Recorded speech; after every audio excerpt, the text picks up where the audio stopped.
Okay. What's your name? Terry Claiborne, And you are licensed as a what? an LPC, Okay. And that means? licensed practicing counselor. All right. So what made you want to become a counselor? Or, yeah. I took one psychology class as an elective, and I thought it was super interesting. And I think helping careers fit my personality, but I don't have like the stomach for nursing, so that wasn't for me. Right. So maybe by default it was behavioral sciences. Yeah, I don't do blood. Yeah. Well, no. I can do blood, but You can't do the other stuff. can't do anything else. Yeah. So what is your preferred specialty? Do you prefer children or adults? Do you work more with children or? It's kind of even right now because of the pandemic. Before it was mostly kids, but now I'm getting a lot more adults and a lot more virtual sessions. Okay, so since you mentioned the pandemic, do you think it's become easier for people to come in and ask for help since the pandemic, or? I think the people that weren't willing to come face to face before are more willing to do virtual now. So I think it's definitely opened a door for certain people. And then I think also we're in the age of TikTok and kids like older teenagers and young adults right now. Yeah. They're the age of like self-diagnosis, no shame in their game. They're not the generation that hides the fact that they have a therapist. Right. They're the ones that tell you what their therapist tells them, you know. Right. So it's been enlightening. Yes, I've been on some of those where I'm like, oh, okay. That hit the nail right on the head. Let me just skip on back over there and think about that for myself. Yeah. So you talked about virtual therapy. So do you do virtual therapy sessions? Mm-hmm. Do you do them for Oklahoma or do you do them for other states? I'm licensed for Texas, but I haven't used it yet. So currently I'm just doing it for Oklahoma. Okay. And what does that entail? Well, right now, the standards have been, like, the requirements are lower because of the pandemic. I'm not sure when that ends. I should probably check on that. But it's, using some platform of a virtual waiting room and scheduling appointment like you would a teledoc session. Now, have you ever used a teledoc session? I have. I have also. It's crazy. Yeah. Was it phone call or video? It was video. Yeah. And I'm not gonna lie, it was kind of trippy. Yeah. Yeah. So when I first started doing them, like when the pandemic hit and everybody was like, oh gosh, we're not going to be able to be face to face, I was like, what will we do? This is so awkward. This is so uncomfortable. Yeah. And it was, especially with littles. Right. Like it's impossible. You spend the whole time looking at their stuffed animals. Because I want to show you all. Yeah, of it. everything. Yeah, Yes. dogs. Like you get real close and personal with them. But as I personally got more comfortable with it, I like it. I think there's a group of people, like I said, teenagers, young adults, people my age, mid adults, that if they're comfortable with it, it's not any less valuable than in person. Do you prefer it over in person, or do you like? Oh no, I prefer in person always, but I feel like it's an acceptable alternative Okay. when you don't have other options, I like in person. Yeah. Also, did you have a mentor or someone to, like, I guess your supervisor? I had two different supervisors. I don't currently still communicate with them, but I felt like they were a wealth of knowledge.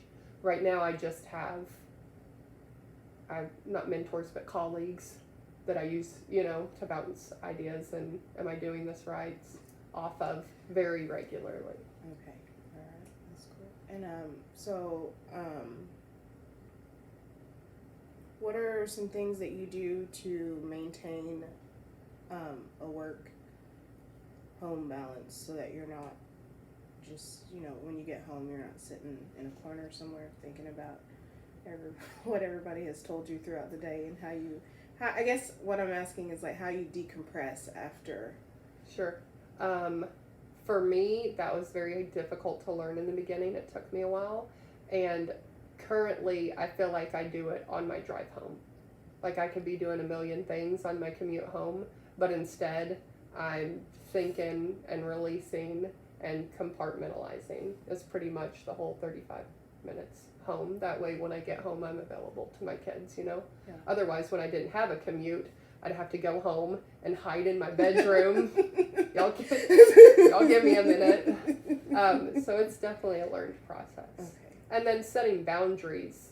I used to feel like I needed to be 100% available to all my clients at all times because they need me. I'm their counselor, you know what I mean? Where now, 10 years later, I'm like, here's my cell phone. Don't use it unless it's an emergency. Right. And if it's an emergency, call 911. So you quickly learn boundaries for self-preservation purposes. Just to keep your own head on. Yeah. Now, I know this isn't on this list, but I know that there are some LPCs who also have a therapist or whatever. Mm-hmm. Is that, do you, like, how would that work? Like, I guess for someone who, who is practicing, but, they also struggle with certain things. Like, do you, have you ever met anybody who was like that, or would you? Okay, so I have had a counselor for specific situations. I don't currently. Right. My colleagues have also had counselors from time to time for grief or marriage or whatever. And I feel like I'd be a bad therapist if I didn't say everybody could benefit from a therapist. Okay. Because I don't think it takes a crisis Right. to benefit from a therapist. Right. I think sometimes self-discovery, like just having somebody different to, times listen. of your life, it's super beneficial. I think everybody could benefit from it. Absolutely. I do too. All right. Awesome. If you weren't an LPC, what would you be? I would probably be a psychiatrist. Honestly, I wouldn't venture far. Or I was super interested in my master's. I had to do a neuropsychology. That's okay. A neuropsych class, and it was extremely interesting to me because I'm very science minded. I wanted to be a psychiatrist. That was next to lawyer. Psychiatrist was second, and I was like, man, I think this would be really, really cool. Yeah. But then, life happened, and I was like, and now I'm older. I'm like, I don't want to go through all that school. Yeah. But I still think psychiatry is awesome. Super interesting. Yeah. So I was already an adult with kids when I was getting my master's. Otherwise, same boat. Right. I felt like I was in a crunch for time. Right. Otherwise, psychiatry is super, super interesting. And I feel like half of my clients are general practitioners guinea pigs, and I hate that for them. Mm-hmm. And so I wish that I had the ability to help them Right. in the medication area. So. All right, that's cool. I agree. Psychiatry is. Honestly, I think it's the best field out there, but that's just me because I like it. It's all interesting. How do you organize and prioritize your work? Because you said off camera you were basically self-employed. So how does getting clients and I guess keeping them and organizing and making sure you see all of them, what does a day for you look like? Mass chaos. It doesn't. So the office gets referrals. Right. So the office will, based on information given, make a decision who the best therapist might be for that person, and then ask the therapist, do you have room? What's your availability? You have to check the client's availability. I have very limited availability after a certain time because of my kids. Right. So you see if you're a fit and they're a fit, you make contact, and in the intake process, you'll figure out, what level of care, what they're comfortable with, if they want to be seen on a weekly, bi-weekly, monthly basis, and also if that's what they need. And then I prioritize need definitely over maintenance. And then also you quickly learn who on your schedule is flaky and misses a lot, and you don't give them the premium times. Yeah. So Yeah. it's a learning process. Okay. Everything. But none of my flaky people get end of the days. Right. Okay. And I think I have one more question. Okay. If any, what would you think your top 3 strengths and weaknesses would be as a therapist? Ooh. I didn't think about this. I think, and one of my supervisors told me, and I agree with her, empathy is one of the most important. The ability to listen and maybe having compassion for, a lot of times our clients dig themselves in their hole, and Right. you have to be compassionate to that, you know what I Right. mean? But I think definitely empathy is at the very top of it. Like, clients can tell if you're not genuine and if you're sitting there listening to build them. You know what I mean? Yeah. And clients are smart. And then the 3, not good. Yeah.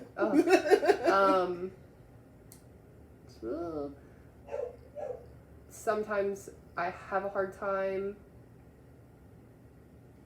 turning it off, because you learn to really care about all these people, even if you don't intend on it. Like, Right. there's just a level of intimacy. They're sharing their life with you, Right. so you care about them, and that's sometimes difficult for me to turn off at 5 o'clock or whatever time. You know what I mean? Yeah.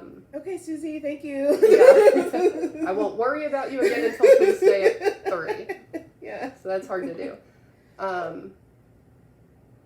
Sometimes letting people come to their own conclusions, which is what we're supposed to do. Sometimes you really want to push. I struggle with that one in general, just letting people. Not giving the advice that that they need, but pushing them. Yeah. That's a struggle. And then It's probably why my friends don't come to me so much anymore, because I'm like, this is what you should be doing, and they're like, anyway. Yeah. And then the 3rd is probably working mom guilt. It's real. It's hard. I have to find a balance, because I want to be at my kids' everything, but every hour that I miss with a client that I see once a week is extremely important to them. Right. I have to remember that. Right.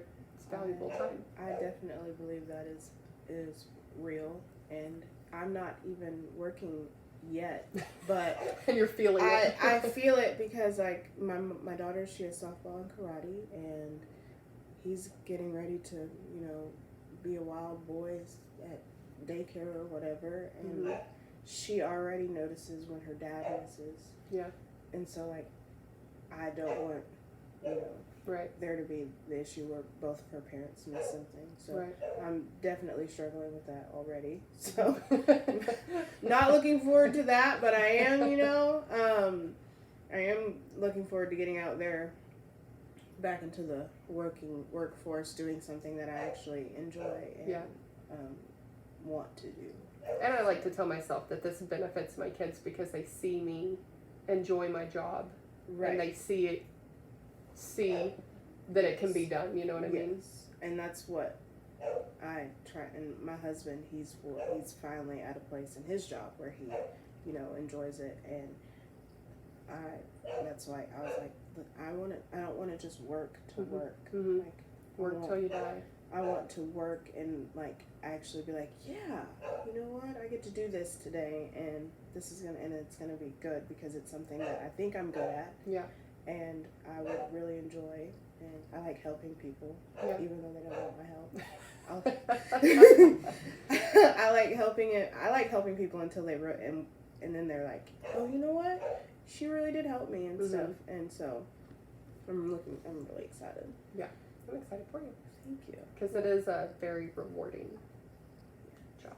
Well, thank you for doing this for me. You're very with welcome. me. I appreciate it.